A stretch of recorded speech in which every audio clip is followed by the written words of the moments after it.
네, 오늘은 751항부터 함께 보도록 하겠습니다. 교회에 대해서 오늘 배워보도록 할게요. 교회라는 말은 불러 모음을 뜻합니다. 이 단어는 일반적으로 종교적인 성격을 지닌 백성의 집회를 가리킵니다. 이것은 그리스어 구약 성경에서 하느님 앞에 모인 선택된 백성들의 집회, 특히 이스라엘이 하느님의 율법을 받아 하느님의 거룩한 백성으로 세워진 시나이 산의 집회에 자주 사용된 용어입니다. 그리스도를 믿는 사람들의 초기 공동체는 스스로를 교회라고 부름으로써 자신들이 그 집회의 계승자임을 자처했습니다. 하느님께서는 세상의 모든 극변에 이르기까지 당신의 백성을 교회로 불러 모으십니다. 설치, 피얼쉐의 어원인 그리스어 퀴리아케는 주님께 속한 모임을 의미합니다. 예, 우리 가톨릭 교회 용어는 어, 대부분 그리스어와 라틴어를 이제 번역을 한 건데, 이제 라틴어 에클레시아라는 말을 우리가 교회라고 번역을 하고 있죠. 근데 이것은 이제 그리스어 칼레인이라는 이 동사가 있습니다. 이제 그리스어로 칼레오 하면 부르는 것이고, 에크 하면 이제 어느 바깥으로 부르다 이런 것도 있지만 어떤 그 전치사 자체가 이제 어떤 장소, 방향 이런 쪽을 의미를 하거든요. 그러니까 어딘가로 이제 불러 모으는 거예요.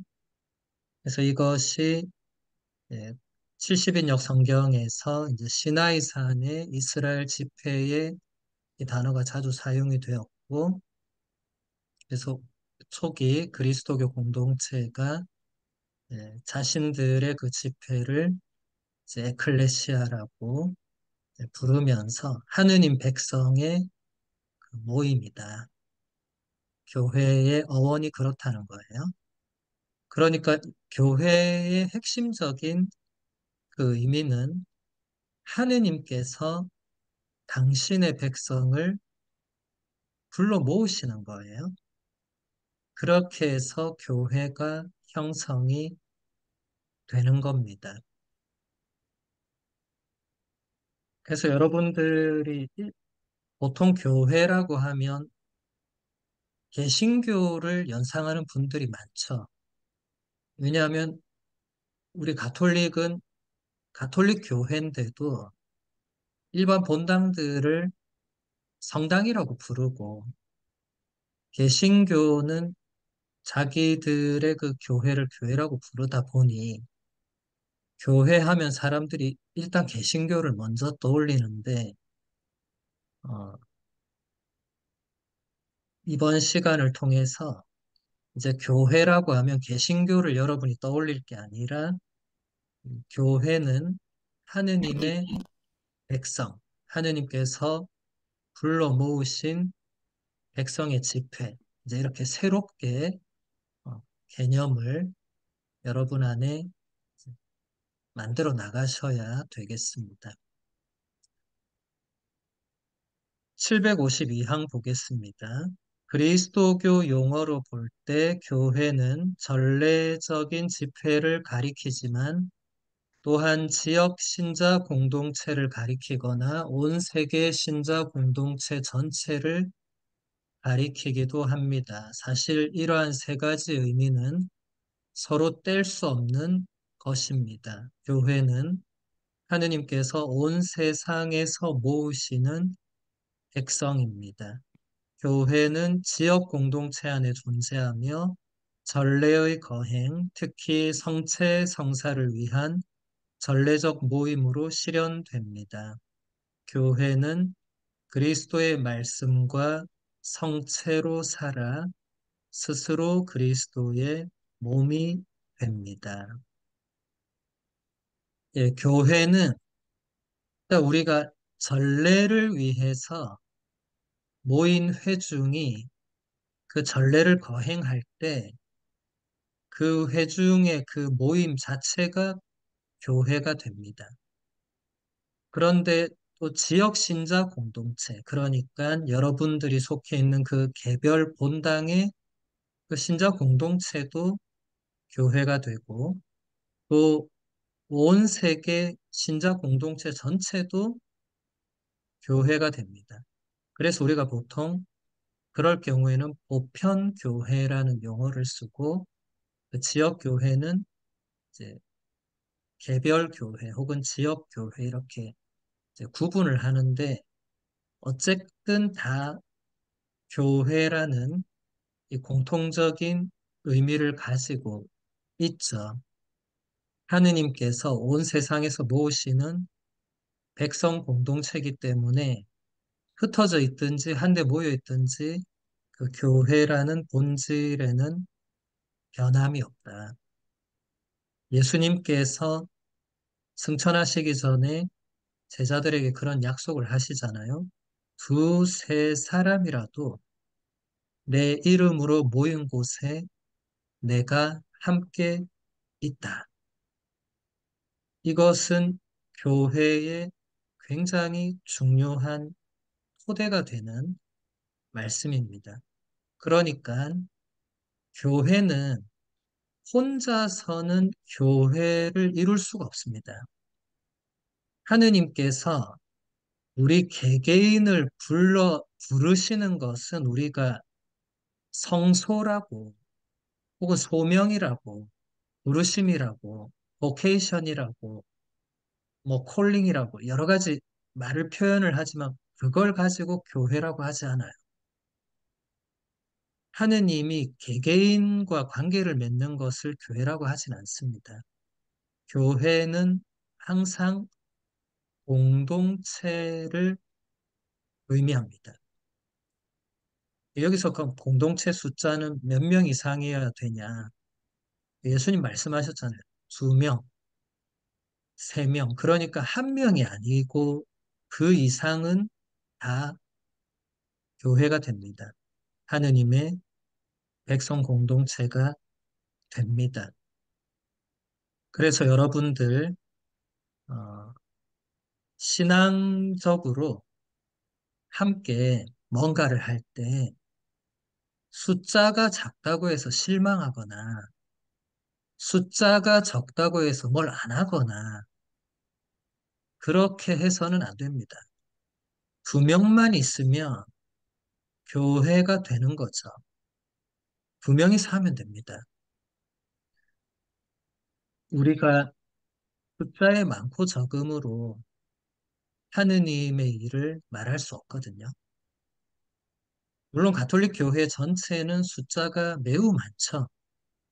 일단 공식적으로 통계 자료를 보면 전 세계 인구에서 한 14억이 이 교회를 이루는 엄청난 구성원입니다. 그런데 여러분 본당이나 여러분 활동하는 신앙 공동체 숫자를 보면 매우 적은 것 같죠. 숫자를 가지고 교회를 판단해서는 안 됩니다. 무엇을 하느냐를 보셔야 되죠.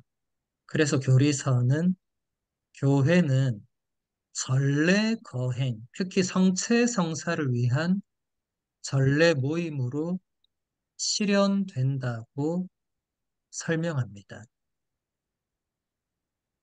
이사를 봉헌할 때 교회가 이루어진다는 거예요. 이사를 봉헌할 때 두 명이나 세 명만 있어도 교회가 이루어진다는 겁니다.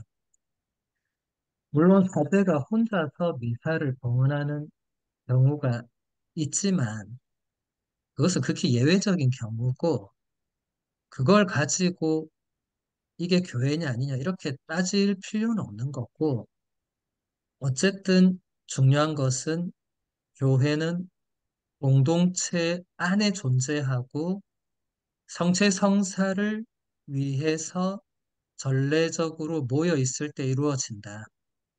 그래서 그리스도의 말씀, 하느님의 말씀과 성체로 살아가는 사람들이 이제 교회를 이루고 교회는 그리스도의 몸이 된다. 사도 바오로가 자신의 편지에서 이 설명하고 있는 그 신비체가 된다는 것입니다.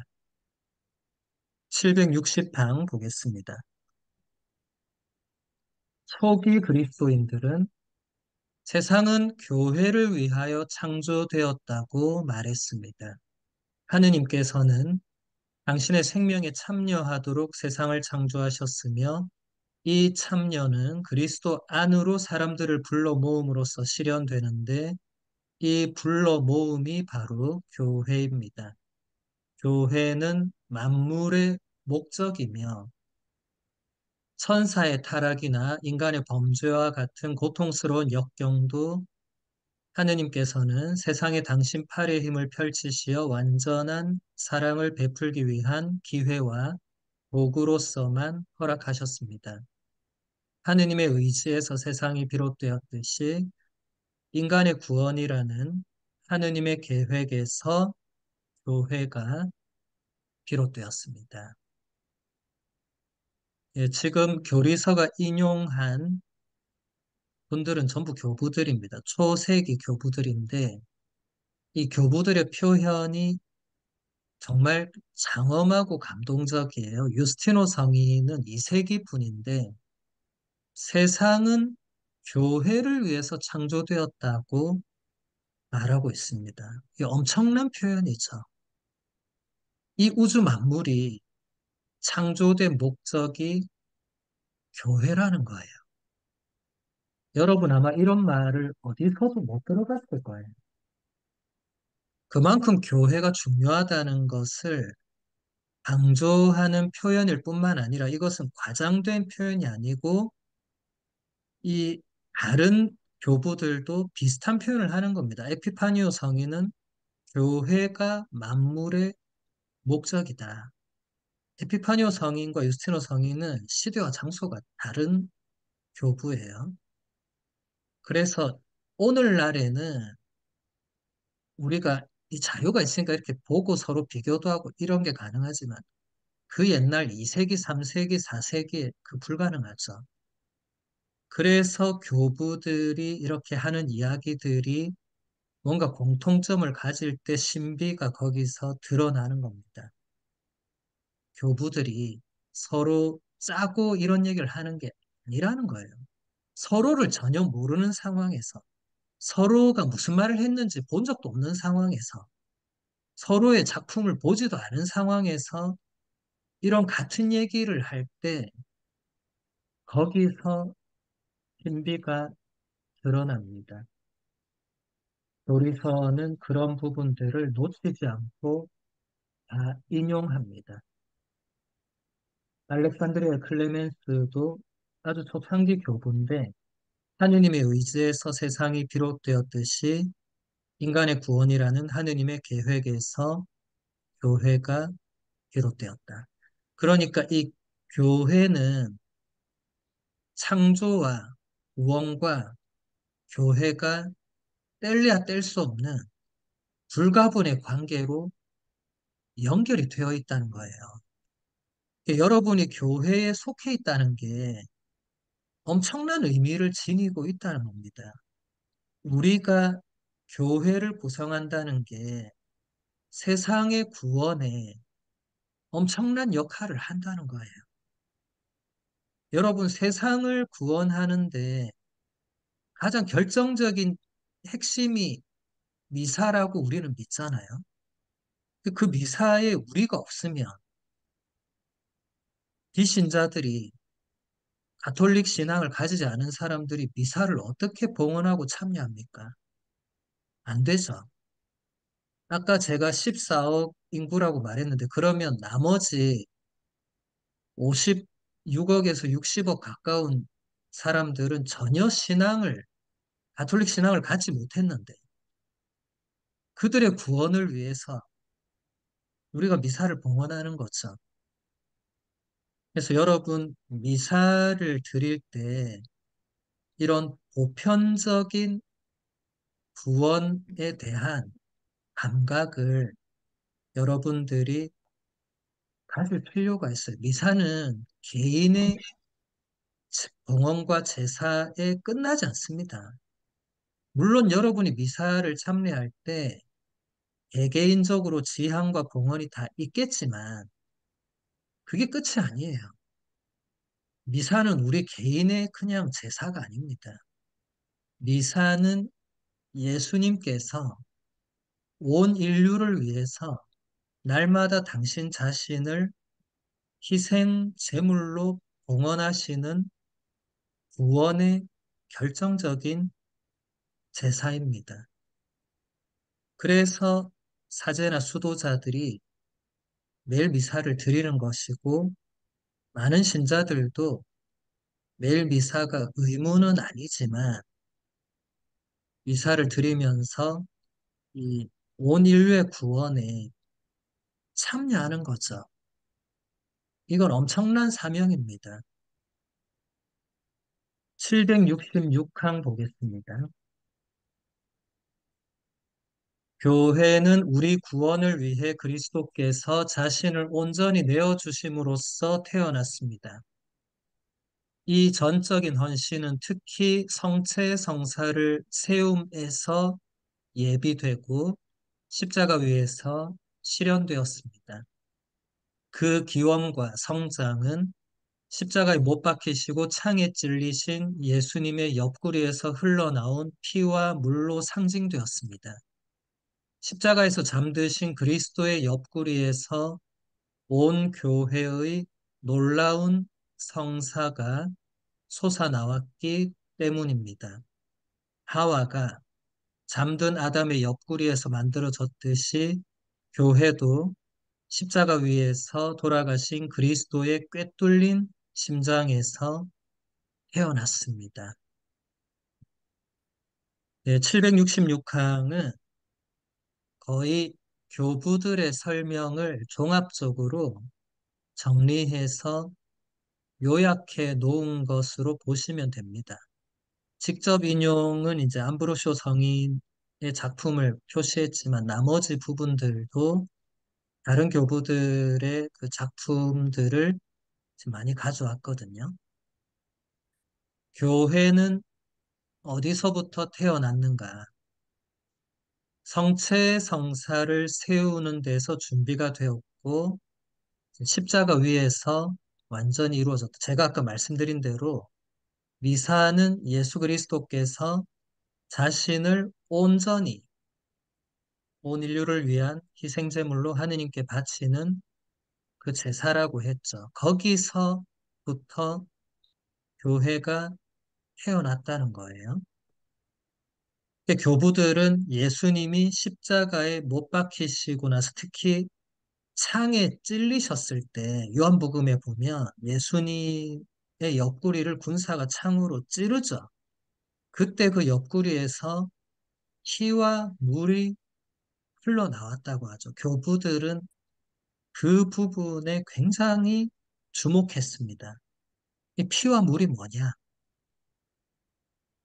당연히 사람을 찌르면 피와 물이 나오는데 그걸 굳이 적어 놓은 이유가 뭐냐? 너무 당연한 걸 적어 놓은 거냐? 아니에요. 여러분, 요한복음은 영적인 복음이라고 하잖아요. 요한복음 공부하신 분들은 아마 굉장히 머리 아프셨을 건데, 요한복음은 단 한 단어도, 단 한 문장도 그냥 어떤 평문으로 그런 의미로 사용되지 않습니다. 여기서 피와 물은 대부분의 교부들이 이제 피는 성체성사로, 물은 세례성사로 해석을 하면서 세례성사와 성체성사는 결국 교회를 말하는 거죠. 그래서 교부들이 자주 이 표현하는 것이 그리스도의 옆구리에서 온 교회의 성사가 나오게 되었다. 십자가에서 잠드신 그리스도의 옆구리. 이것을 이제 창세기에 나오는 그 하와가 만들어지는 아담에게서 아담이 잠들었을 때 그 아담의 옆구리에서 하와가 나오잖아요. 예수님은 두 번째 아담이고 새로운 아담이시잖아요. 새로운 아담의 옆구리에서 성사가 나오게 된 결국 교회가 거기서 탄생하게 되었다는 이 엄청난 이 해설을 이제 교부들이 이제 아담과 하와의 그 이야기에서 예수 그리스도와 교회의 그 관계로 풀어낸 겁니다. 그래서 여러분 교부들의 성경 주해가 우리 교회의 성경 해석에 가장 중요한 기초가 되고 모범이 되고 이렇게 교리서 안에도 교부들의 성경 해석이 거의 중심을 이루고 있다는 것을 잘 볼 수 있죠. 그 다음 774항 보겠습니다. 그리스어 미스테리오는 라틴어로 신비와 성사라는 두 가지 말로 번역되었습니다. 후대 설명에 따르면 성사는 신비가 가리키는 구원에 감추어진 실제에 대한 표징을 더 가시적으로 표현합니다. 이런 의미에서 그리스도 자신이 구원의 신비입니다. 그리스도 외에 다른 신비는 없습니다. 거룩하시며 또 거룩하게 하시는 예수님의 인성이 이루신 구원의 업적은 교회의 성사들 안에서 드러나고 작용하는 구원의 성사입니다. 일곱 가지 성사는 성령께서 그리스도의 몸이 교회 안에 그 머리이신 그리스도의 은총을 펼치시는 표지이며 도구들입니다. 그러므로 교회는 자신이 의미하는 보이지 않는 은총을 간직하고 이것을 나눕니다. 이러한 유비적인 의미에서 교회를 성사라고 부릅니다.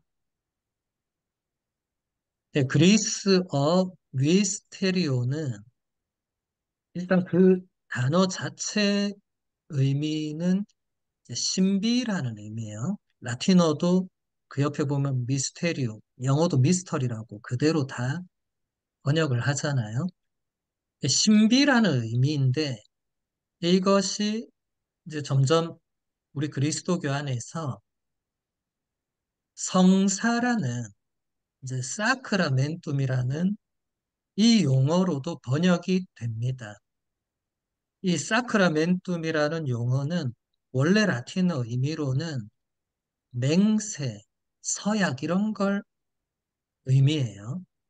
근데 이것을 이제 라틴 신학의 창시자라고 불리는 테르툴리아노라는 이 위대한 인물이 이 성사를 설명하는 단어로 가져옵니다. 테르툴리아노가 라틴 신학의 창시자라고 불리는 이유는 그 신학의 깊이로도 그렇지만 이 새로운 라틴어로 이 교회의 많은 부분을 표현해냈기 때문에 이게 어떤 말을 테르툴리아노가 그렇게 가져오면서 이제 만들어낸 거죠. 천재적인 인물입니다. 그건 아무나 못하는 거예요. 그런 의미에서는 라틴 신학의 창시자라는 말을 붙일 수밖에 없는 테르툴리아노의 그 뒤로 이제 치프리아노 성인이 따르고 그 뒤에 이제 아우구스티노라는 이 계보가 있거든요. 이 북아프리카의 그 교부들 계보가 그 알렉산드리아는 아까 처음에 잠깐 봤던 알렉산드리아 클레멘스가 있고 그 다음 오리게네스가 있고 그 다음 아타나시오가 있고 그 다음에 알렉산드리아의 치릴로가 있고 이렇게 다 학파의 계보들이 있는데 거기서 이제 창시자급에 이르는 베르톨리아노나 오리게네스 이런 분들은 천재성으로 탁월한 분들이에요.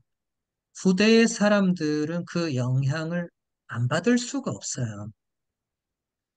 아우구스티노 성인은 지금 여기서도 인용되고 있지만 아구스티노 성인은 교부들 중에 가장 많이 교리서가 인용하고 있는데 뭐 베네딕토 교황님이 또 아구스티노 전공자셔서 특히 더 그렇기도 하겠지만 아구스티노 성인도 시대의 천재였는데 왜냐하면 이분은 계보상으로는 베르툴리아노, 치프리아노 그다음 이렇게 이어지는데 근데 이분이 이 우리에게 남겨준 작품을 보면 앞에 분들을 또 뛰어넘는 정말 독창적인 그 신학과 묵상과 그런 이 모든 그 결과물들을 우리 교회에 주었기 때문에 이분이 이제 교부들 중에 가장 위대한 교부로 인정받는 것입니다. 아무튼 이 성사라는 말은 이제 점점 이제 신비와 성사가 분리되는 과정을 지금 교리서가 설명을 처음에는 이제 한 단어였으니까 이게 점점 성사는 신비라는 단어가 가리키는 하느님의 그 구원에 감추어진 무언가에 대한 표징을 말한다. 지금도 성사는 그런 의미로 일반적으로 정의됩니다. 하느님과 그분의 신비를 드러내 보여주는 표징을 성사라고 합니다. 그래서 예수 그리스도는 그분 자신이 구원의 신비죠. 아우스티노 성인이 분명히 말하고 있듯이 그리스도 외에 다른 신비가 없다. 그분 자체가 바로 하느님께서 모든 것을 다 보여주신 것이기 때문에 그분 자신이 신비이고 이 성사는 그리스도의 옆구리에서 나왔다고 했잖아요. 그러니까 신비가 거기서 담겨 나오는 거예요. 여러분이 참여하는 모든 성사는 그 안에 신비가 있어요. 여러분 미사 때만 해도 성체, 성혈을 축성하고 나서 사제가 뭐라고 하죠? 신앙의 신비여라고 외치잖아요. 그럼 여러분이 뭐라고 응답합니까? 주님께서 오실 때까지 주님의 죽음과 부활을 전한다. 이 신비를 전한다고 응답하죠. 안전해서 문제지. 그리고 우리가 미사에 참례할 때, 또 다른 성사들이 참례할 때, 그 안에 흘러나오는 그 신비를 우리가 놓치거나 무감각하게 그냥 대하는 게 문제지. 성사는 여기 교리서가 설명하는 대로 그리스도의 은총을 펼치는 표지이며 도구가 됩니다. 그래서 여러분들 성사에 참여하실 때 그 성사의 그 하나하나 거기에 그 문구 하나, 과제의 행동 하나, 또 말씀 하나 이런 것들을 여러분들이 그냥 아무렇지 않게 그냥 저런가 보다 그러고 있으면 은총이 흘러서 그대로 어딘가로 계속 흘러나가는 거예요. 여러분 안에 그 은총의 샘이 들어가야 되는데 그게 안 되는 겁니다. 그래서 여러분 신비, 은총 이런 것들은 그냥 덜렁 가서 덥석 받아오는 아이스크림 같은 게 아니죠.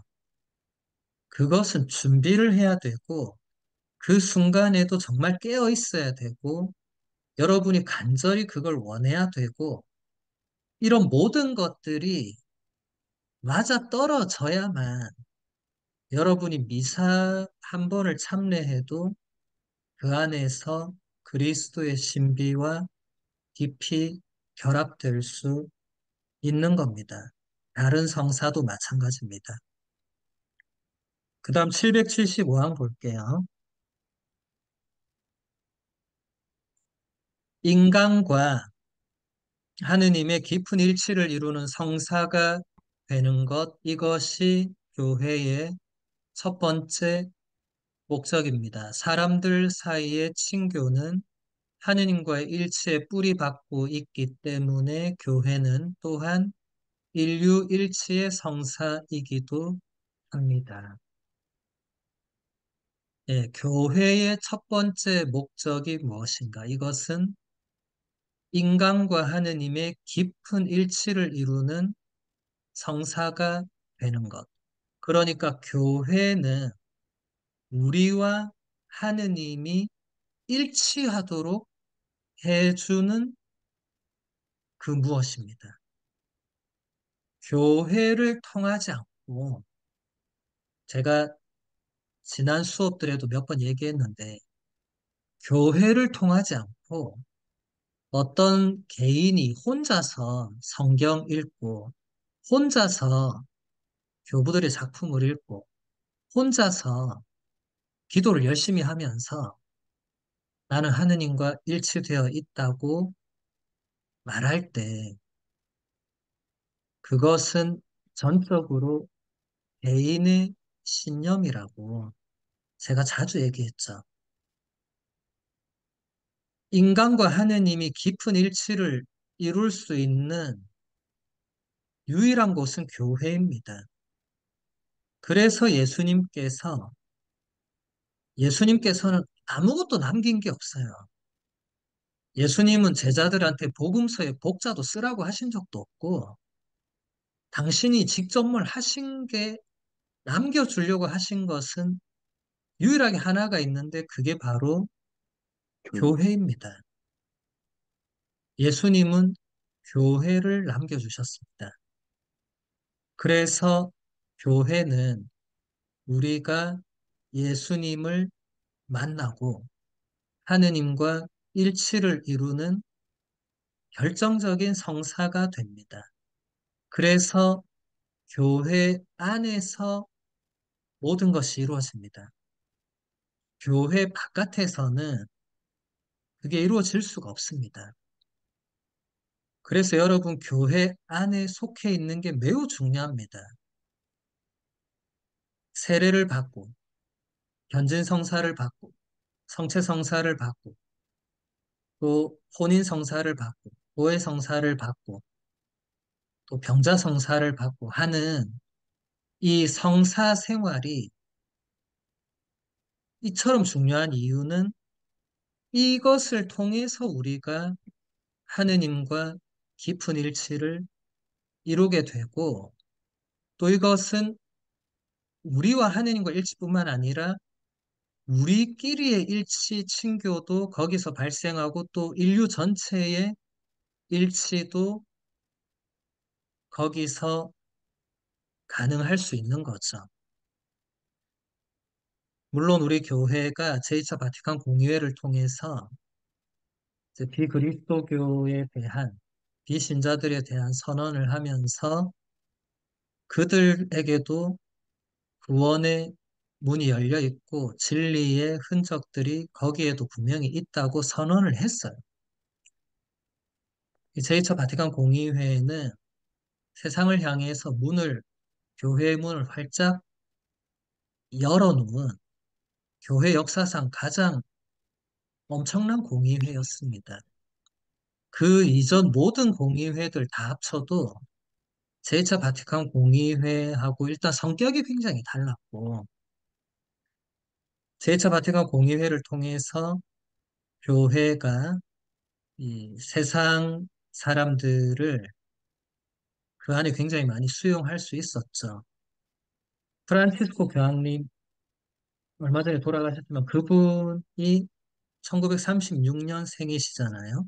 그러니까 그분은 제2차 바티칸 공의회의 그 정신을 가장 크게 입은 분이라고 할 수 있죠. 그러니까 제2차 바티칸 공의회 이전에 태어나셨더라도 제2차 바티칸 공의회에서 활동하셨고 그 영향을 받은 분들이 지금 요한 23세부터 그 뒤에 모든 교황님들은 제2차 바티칸 공의회와 연결되어 있습니다. 조만간 내일이나 이제 한국 시간은 오늘도 될 수 있고 조만간 새 교황님이 나실 건데 새 교황님은 적어도 프란치스코 교황님보다 더, 더 젊으시잖아요. 그러니까 이분도 당연히 제2차 바티칸 공의회의 그 영향을 결정적으로 받은 분이 됩니다. 그만큼 제2차 바티칸 공의회는 중요하고 이 교리서도 제2차 바티칸 공의회 문헌을 가장 많이 인용할 뿐만 아니라 그 공의회 정신이 거의 교리서에 그대로 들어왔다고 봐도 됩니다.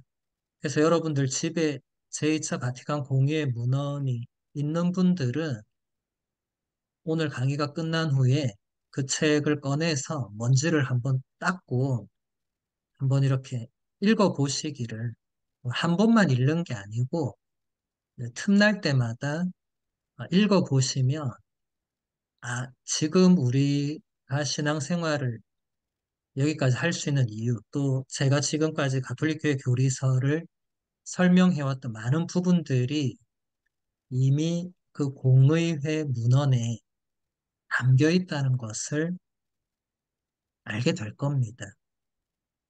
제가 언젠가 기회가 된다면 공의회 문헌 해설도 한번 우리 온라인 신앙 강좌에 다룰 생각인데 하나님께서 허락하시면 또 가능한 일이 되겠죠.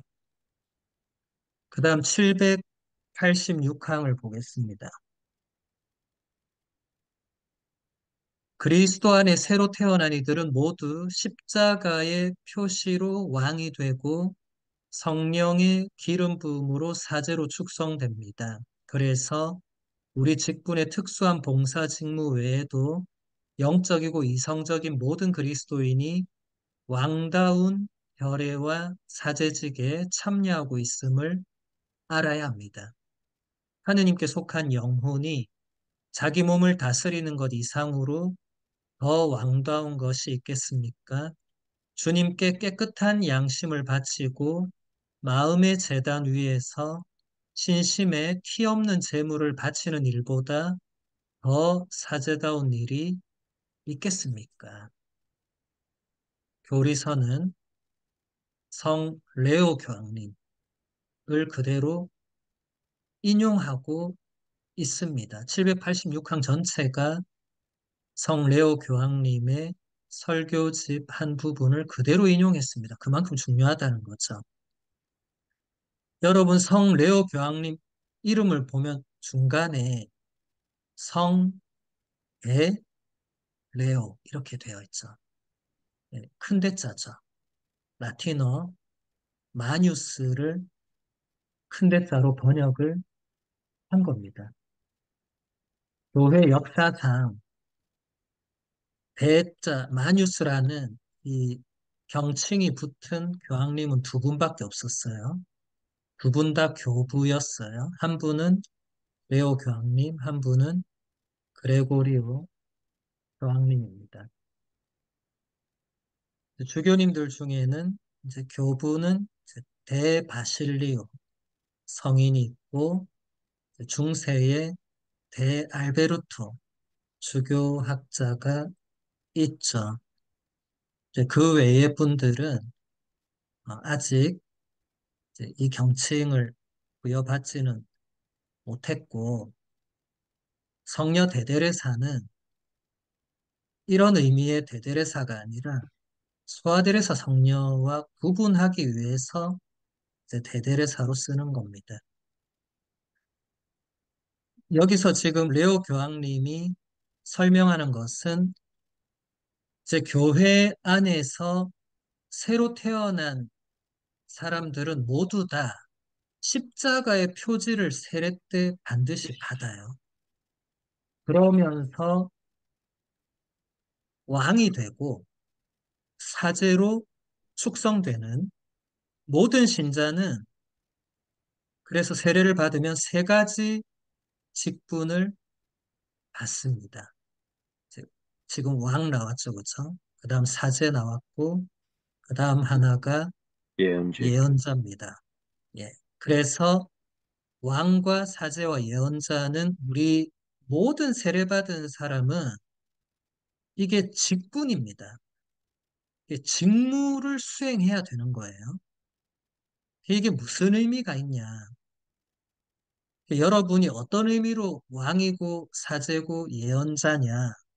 이제 그것을 레오 교황님이 직접 설명을 하고 있습니다. 왕이 뭐냐? 왕은 모든 백성을 다스리는 사람이잖아요. 그럼 우리가 세례를 받을 때 우리가 왕의 직분을 받았다는 게 뭐냐?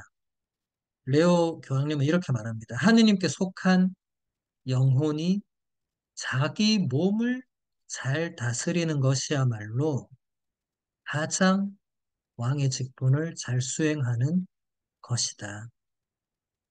여러분, 이 레오 교황님 설명은 그 후대의 모든 그리스도인들, 특히 수도자들에게 엄청난 영향을 줬어요. 수도자들이 지금도 자기 몸을 다스리는 게 가장 수도자에겐 중요한 그 덕목의 하나거든요.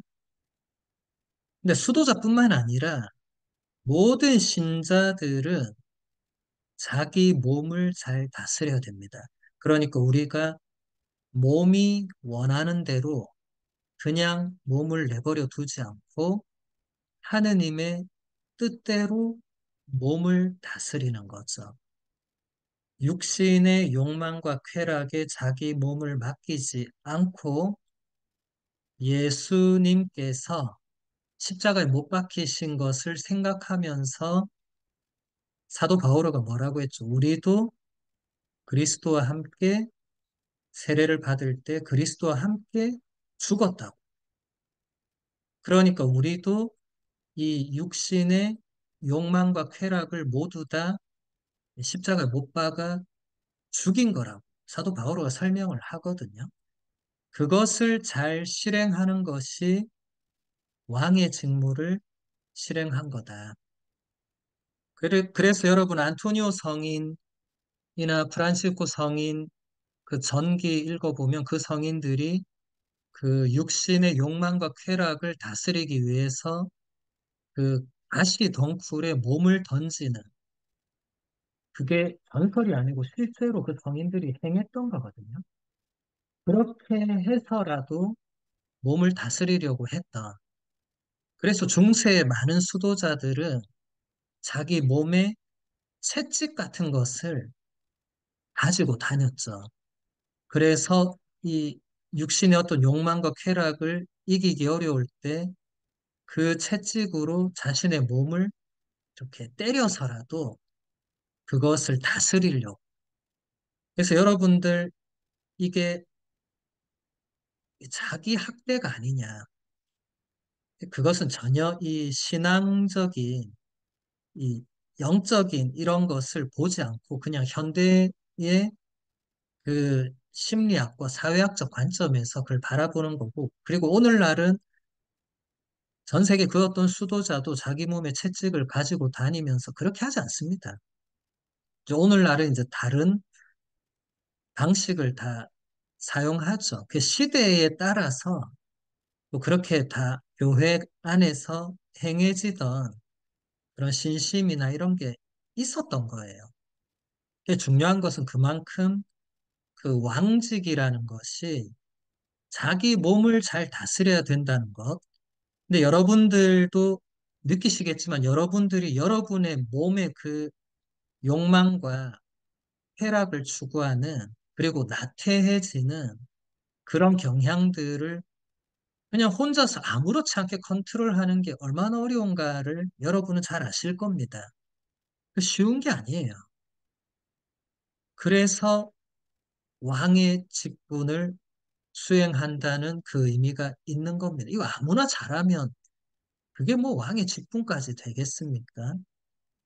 그 다음 사제직도 보겠습니다. 여기서 말하는 사제직은 저 같은 사제가 수행하는 그 사제직이 아니라 보편적인 사제직을 말해요. 모든 신자는 여기 지금 레오 교황님이 잘 설명하듯이 주님께 깨끗한 양심을 바치고 마음의 제단 위에서 신심에 티없는 제물을 바치는 사람들이 되어야 합니다. 모든 신자는 하느님께 자신을 바쳐야 합니다.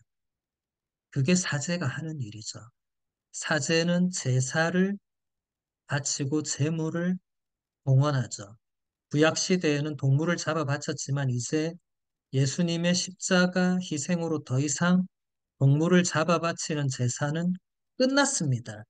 예수님 자신이 파스카의 어린 양이 되심으로써 이제 더 이상 애꿎은 동물들 잡아서 피를 막 성전에 뿌리고 그럴 필요가 없어졌죠. 그 대신에 무엇을 바쳐야 되느냐? 여기서 레오 교황님 잘 설명하시듯이 깨끗한 양심과 진심에 티 없는 재물을 하느님께 바쳐야 된다. 그러니까 여러분들은 미사에 참여하실 때 여러분 자신을 바치는 거예요. 여러분 미사 참여의 의미는 여러분이 알고 있는 것보다 생각하는 것보다 훨씬 많고 크고 깊습니다. 이런 것들을 다 생각하고 미사에 참여해야 되는데 그게 안 돼서 문제지만 어쨌든 오늘 배우신 분들은 내일부터 미사 참여하실 때 미사의 가장 근본은 참여하는 우리 자신을 하느님께 봉헌하는 겁니다. 그래야 제사가 되죠. 제사에 참여하는데 본인은 팔짱 끼고 가만히 있는 것은 그건 봉헌이 아니죠. 그건 제사가 아닙니다. 그런 사람들은 미사에 참여한다고 말하기도 어렵죠. 그 시간이 물론 거기 있기는 하겠지만 전혀 거기서 사제 직무를 수행하지 않고 있는 거죠. 여러분 앞으로 미사 드릴 때 가장 먼저 생각해야 되는 것은 나를 하느님께 봉헌하는 겁니다. 미사는 봉헌입니다. 그 다음에 다른 지향들 뭐 이런 걸 해야지 나를 봉헌하는 거는 내팽개치고 지금 레오 교황님 얘기한 대로 깨끗한 양심과 신심에 티 없는 재물을 바치는 것은 전혀 관심 없고 그냥 뭐가 잘 되게 해달라, 뭐 건강하게 해달라 이건 순서가 맞지 않죠. 그리고 미사의 본질을 전혀 모르는 것입니다. 여러분은 세례를 받으면서 다 사제 직분을 받았습니다. 이것을 보편 사제직이라고 합니다. 우리 사제들은 이제 보편 사제직도 수행하지만 이제 보편 사제직을 수행하려면 또 거기서 누군가가 이 미사를 이제 집전하는 그런 역할을 또 해야 되잖아요. 그러니까 또 따로 사제를 뽑는 겁니다. 이것은 구약 시대 때부터 레위 지파가 존재했잖아요. 그 직무만 전적으로 수행하는 그런 사람들이 필요한 것이고 또 성목요일에 예수님께서 이제 성체성사를 세우시면서 이제 사도들에게 그 직무의 그 권한을 주시고 또 그 직무를 하도록 명령을 하셨죠. 그래서 사제들은 또 사제대로 고유하게 자기 직무를 수행합니다. 그리고 마지막으로 예언직은 그 노스트라다무스처럼 몇 년도에 뭐가 생기고 이걸 하라는 게 아니고 우리 그리스도교에서 말하는 예언은 하느님의 말씀을 세상에 전하는 겁니다. 구약의 예언자들이 했던 일도 그러하고 신약의 모든 사도들과 그 이후의 교부들, 성인, 성녀들도 다 그 일을 했습니다. 하느님의 말씀을 세상에 전했습니다. 여러분도 하느님의 말씀을 세상에 전해야 됩니다.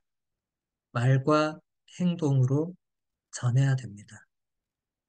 우리는 나만 구원받으면 되는 종교가 아닙니다. 우리는 내가 듣고 깨달은 하느님의 말씀을 세상에 전해야 되는 사명을 받은 사람들입니다. 여러분들 미사 끝나고 나와서 다른 사람들에게 어떻게 하느님 말씀을 전할까 생각해 봐야 됩니다.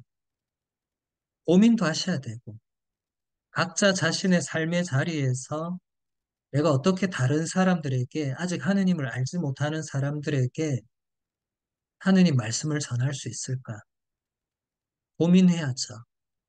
그게 여러분의 직무를 수행하는 겁니다. 그 다음 795항 보겠습니다. 우리가 단순히 그리스도인이 된 것뿐만 아니라 우리가 그리스도 자신이 된 것을 기뻐하고 감사드립시다. 형제 여러분, 하느님께서 그리스도를 우리의 머리로 보내주신 이 은혜를 이해하십니까? 놀라워하고 기뻐하십시오. 우리는 그리스도가 된 것입니다. 사실 그분은 우리의 머리이시고 우리는 그분의 지체이기 때문에 그분과 우리는 온전히 한 인간입니다. 그러므로 머리와 지체들이 바로 그리스도의 충만함입니다. 머리와 지체들이란 무엇입니까? 그것은 그리스도와 교회를 말합니다.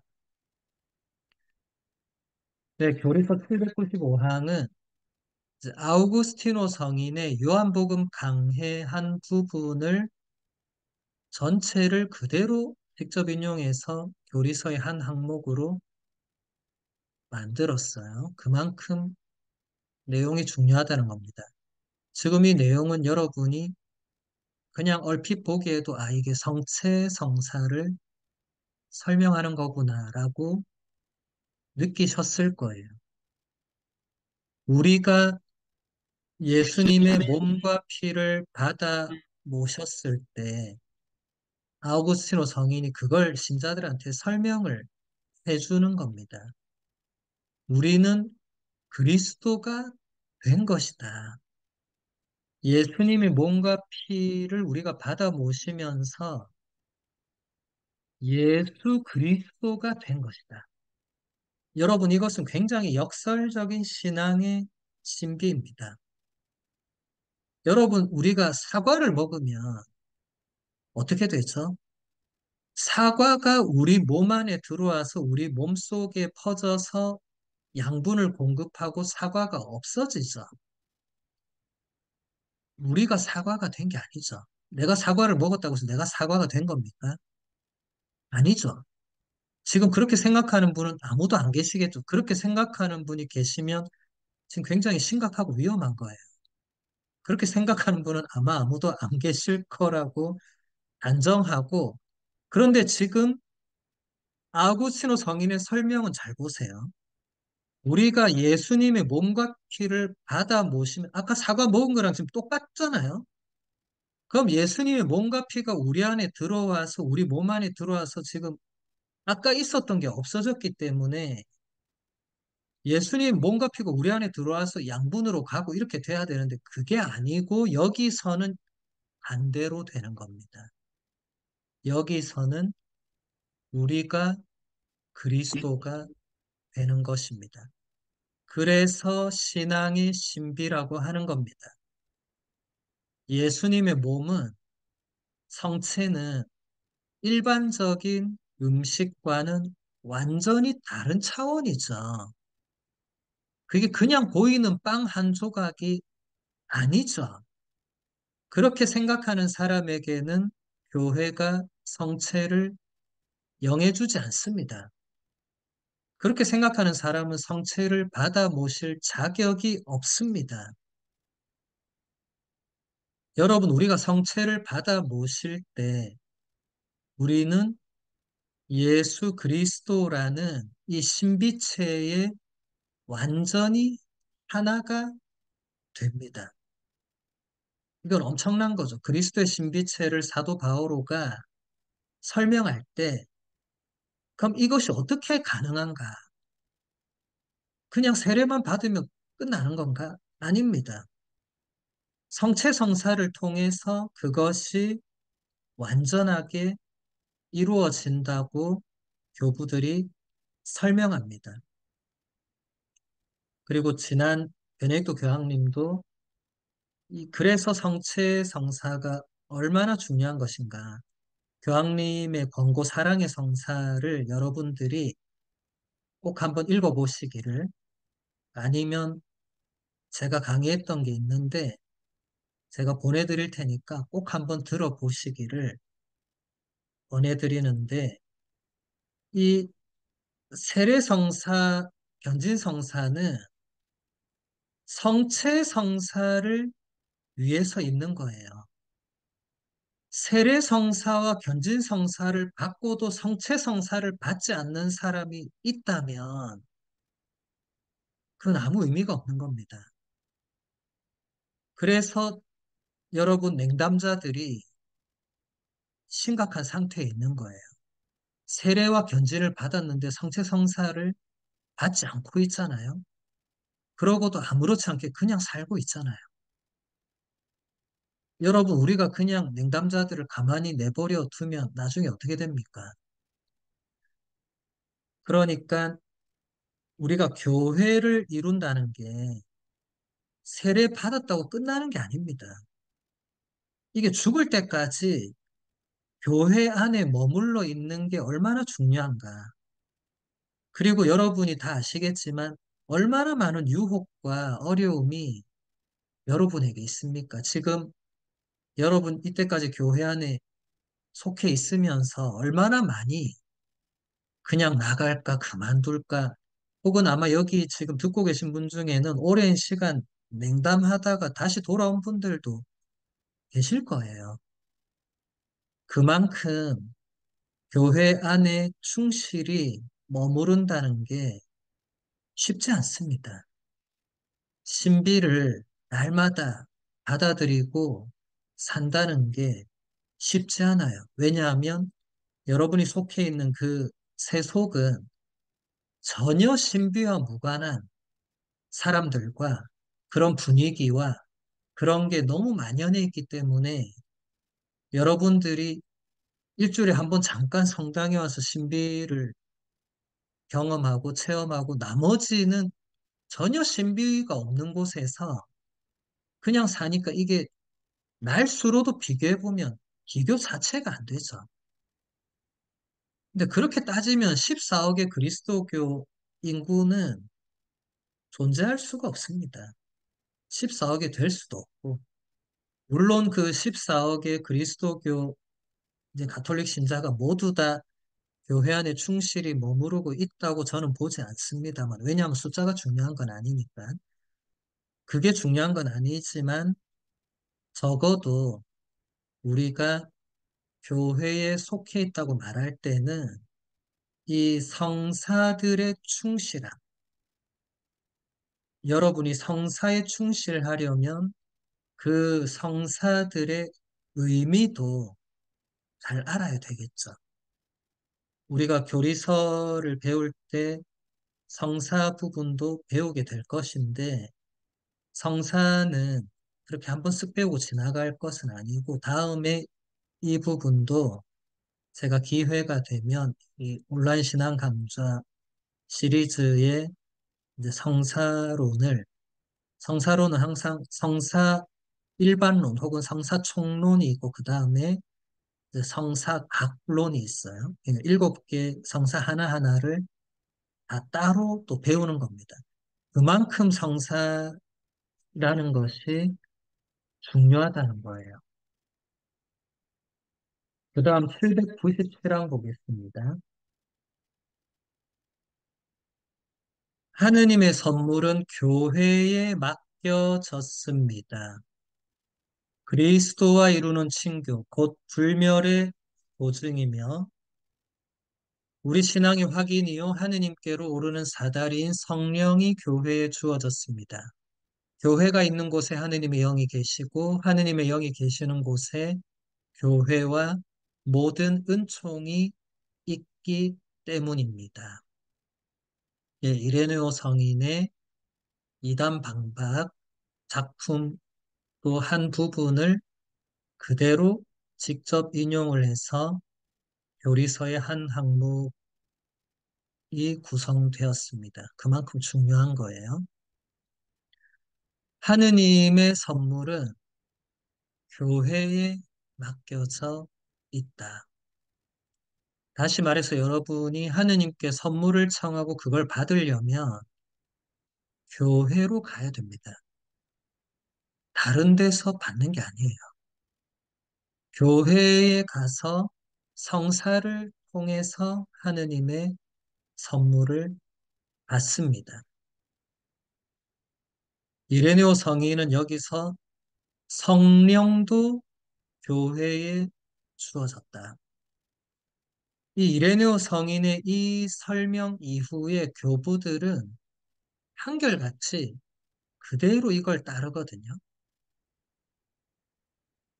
아까 교부들이 세상 만물이 교회를 위해서 창조되었다고 말할 수 있는 이유도 교회가 있는 곳에 성령이 계시고 하느님의 모든 은총이 있기 때문에 가능한 거죠. 여러분, 교회가 그토록 엄청난 것입니다.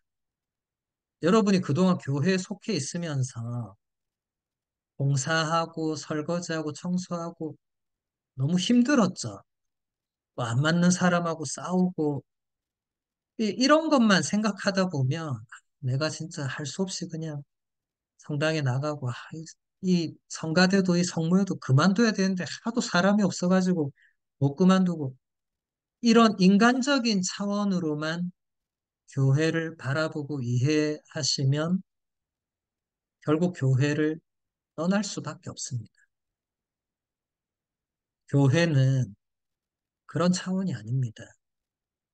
오늘 배우시는 내용들이 여러분 본당이나 여러분이 속한 교회 공동체에 곧바로 여러분이 적용할 수는 없겠지만 적어도 앞으로 여러분들이 인간적인 차원 때문에 지치고 힘들 때 오늘 배우신 내용들을 한번 기억하시기만 해도 도움이 될 것입니다. 교회는 하느님의 영이 계시고 모든 은총이 거기에 있다. 또 813항 이어서 볼게요.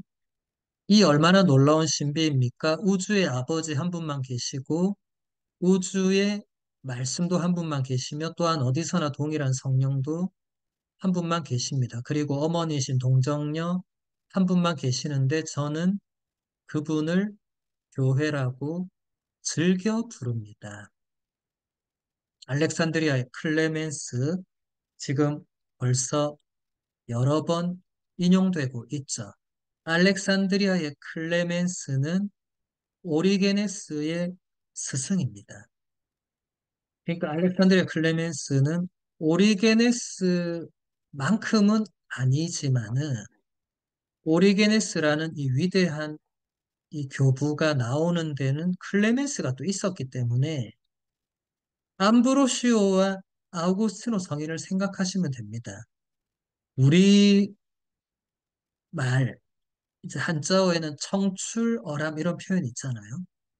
그거랑 비슷한 건데 근데 중요한 것은 아우구스티노 성인도 암브로시오 성인을 만나지 못했으면 우리가 알고 있는 아우구스티노 성인은 없었을 가능성이 높고 오리게네스도 알렉산드리아의 클레멘스를 스승으로 모시지 않았더라면 우리가 알고 있는 그 오리게네스는 없었을 수 있습니다. 그래서 스승보다 더 훌륭하다 하더라도 스승의 역할은 매우 중요합니다. 그래서 여러분들이 좋은 영적 스승을 만나는 것은 굉장히 중요합니다. 여러분이 교회 안에서 영적 지도자를 잘 만나지 못하면 교회 안에 끝까지 남아있는 것이 쉽지 않아요. 지금 주제는 그쪽이 아니기 때문에 다시 이 교회론으로 돌아와서 보면 클레멘스는 처음에 이제 성부 하느님 한 분이신 또 말씀이신 예수 그리스도 한 분, 성령도 한 분. 이제 이것은 이제 삼위일체 교리의 초석을 놓는 내용이 되겠죠. 그 다음에 어머니이신 동정녀 한 분, 성모님을 말하죠. 이분을 교회라고 말한다. 선종하신 프란치스코 교황님은 이 클레멘스와 교부들의 노선을 그대로 이어받아서 저는 교회와 성모님 두 어머니를 모시고 있습니다. 이렇게 자주 표현하셨죠. 교회도 어머니고 성모님도 어머니죠. 교회도 동정이고 성모님도 동정이십니다. 교회가 어머니인 이유는 교회가 세례성사를 통해서 새로운 자녀들을 계속해서 낳죠. 교회 안이 아니면 세례를 받을 수가 없습니다. 여러분, 가톨릭 교회가 아닌 곳에서 세례를 받는 경우에 문제가 발생합니다. 뭐, 이 강의를 듣는 분들은 아무도 그런 분이 안 계시겠지만, 가톨릭 교회 바깥에서 물로 세례를 이렇게 행하는 그런 게 있을 수 있는데, 그것은 예수 그리스도의 세례가 아닙니다. 조심하셔야 돼요. 교회 바깥은 항상 조심하셔야 됩니다. 교회 안에 있는 것이 여러분들에게 가장 안전한 그 항구와 같은 곳이 됐죠. 성모님도 우리의 어머니시죠. 그것은 요한복음에서 예수님께서 직접 요한 사도에게 이분이 너의 어머니시다 라고 하시면서 요한 사도가 그때부터 성모님을 모셨는데 이것은 요한 사도 개인이 모셨다는 의미를 넘어섭니다. 왜냐하면 그 요한복음서 본문 그리스어를 보면 요한이 자기 집에 모셨다는 단어가 없어요. 집이란 단어 자체가 없습니다. 그런데 한글 번역이나 영어 번역, 대부분 현대어 번역은 집이라는 단어를 넣었어요. 왜냐하면 안 넣을 때 그 문맥이 어색하기 때문에 할 수 없이 넣었지만 이 원래 의미는 그게 아닙니다. 그러니까 예수님께서는 요한이라는 개인에게 성모님을 어머니로 주신 게 아니고 요한이라는 인물로 대표되는 모든 예수님의 그 제자 공동체에게 성모님을 어머니로 주신 거죠. 그래서 성모님은 교회의 어머니라는 호칭으로 불리우게 되는 겁니다. 그 다음 816강 보겠습니다. 우리 구세주께서 부활하신 뒤에 베드로에게 교회의 사목을 맡기셨고 베드로와 다른 사도들에게 교회의 전파와 통치를 위임하셨으며 교회를 영원히 진리의 기둥과 터전으로 세우셨습니다. 이 교회는 세상에 설립되고 조직된 사회로서 베드로의 후계자와 그와 친교를 이루는 주교들이 다스리고 있는 가톨릭 교회 안에 존재합니다. 예수님께서 부활하신 뒤에 여러분 지난 주일 복음 생각해 보시면 예수님이 베드로에게 세 번 물으시죠. 너는 나를 사랑하느냐? 그리고 그때그때마다 뭐라고 하시죠? 내 양들을 돌보아라. 이것을 교리서가 그대로 지금 설명하죠. 베드로에게 교회의 사목을 맡기셨고 또 예수님은 승천하시기 전에 베드로와 그 다른 사도들에게 교회의 전파와 통치를 다 위임하셨고 그래서 교회를 영원히 진리의 기둥과 터전으로 세우셨습니다. 그래서 교회는 베드로의 후계자와 교황님이죠. 그리고 그 교황님과 친교를 이루는 주교님들, 주교님들은 사도들의 후계자입니다. 그래서 계시는, 그분들이 이끌고 다스리는 가톨릭 교회 안에 예수님이 세우신 그 교회가 존재합니다. 그래서 이 문장 자체가 생긴 것은 이제 우리가 뒤에 이제 시간이 없어 다 못 보겠지만 교회가 역사 안에서 분열을 겪게 돼요. 그래서 이 분열들 때문에 교회가 마치 갈라진 것처럼 이 교회 따로 있고 저 교회 따로 있는 것처럼 사람들이 느낄 수 있죠. 그런데 제가 아까부터 계속 얘기했죠. 예수님은 교회를 남기셨고 예수님은 이 교회, 저 교회, 네 교회, 누구 교회 이렇게 남기시지 않았습니다. 여러분, 예수님의 교회는 하나밖에 없습니다. 그래서 여러분 주일마다 니케아 신경으로 신앙 고백할 때 교회를 믿는다고 할 때 뭐라고 고백하죠? 하나이고 거룩하고 보편되며 사도로부터 이어오는 교회를 믿나이다. 이 네 가지를 충족한 교회가 우리가 믿고 있는 교회입니다. 이 네 가지 중에 하나라도 벗어난 집단이나 조직은 아무리 교회라는 단어를 거기에 갖다 붙인다 하더라도 거기는 교회가 아닙니다. 하나이지 않거나 거룩하지 않거나 보편적이지 않거나 무엇보다도 사도들로부터 이어 내려온 교회가 아니라면 그것은 예수님이 진리의 기둥과 터전으로 세우신 교회가 아닙니다.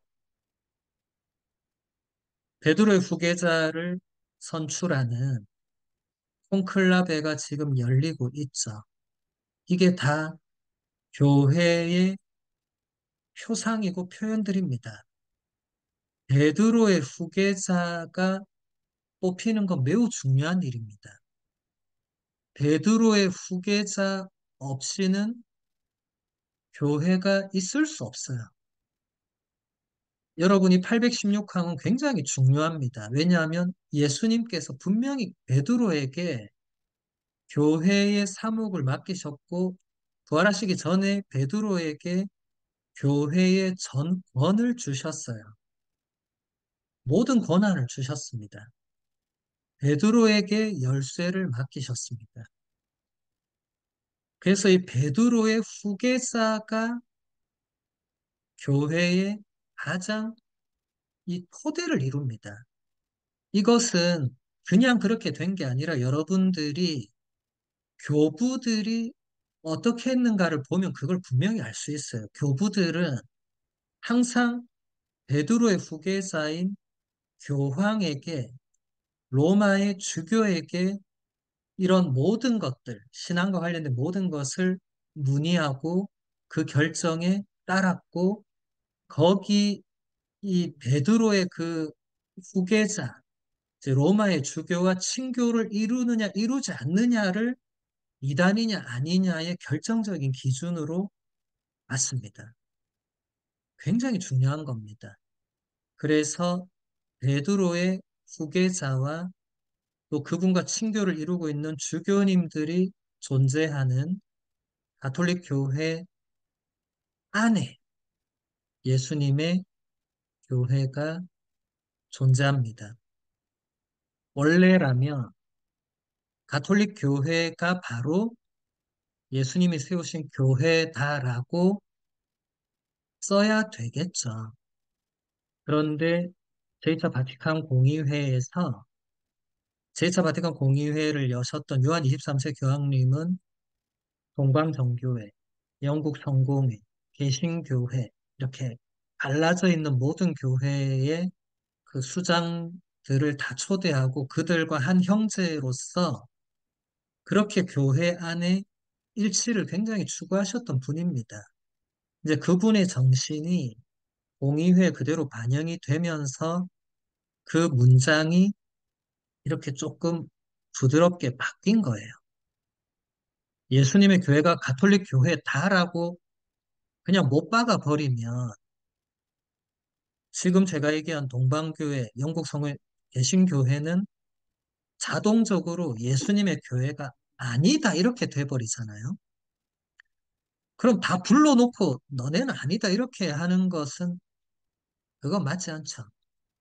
그래서 이 표현이 이렇게 교회 안에 존재한다라고 부드럽게 이제 바뀐 것입니다. 이 일치를 위한 교회 일치를 위한 이 노력은 우리가 사도 바오로의 그 회심 축일 1월 25일 그때 그 이전 한 주간부터 회심 축일까지 한 주간을 그리스도 일치 주간으로 이제 기도하는 그 이유도 교회는 하나이기 때문에 비록 역사 안에서 인간적인 이유들로 분열되고 갈라져 있는 오늘날의 현실에서 다시 일치할 수 있도록 계속 기도하고 노력해야 되는 것은 교회에 속한 모든 이들의 의무입니다. 우리 가톨릭 교회뿐만 아니고 지금 다른 이제 동방교회나 영국 성공의 개신교에 소속된 분들도 마찬가지입니다. 우리가 일치하지 못할 때 예수님의 복음을 세상에 전하는 그 힘이 떨어질 수밖에 없겠죠.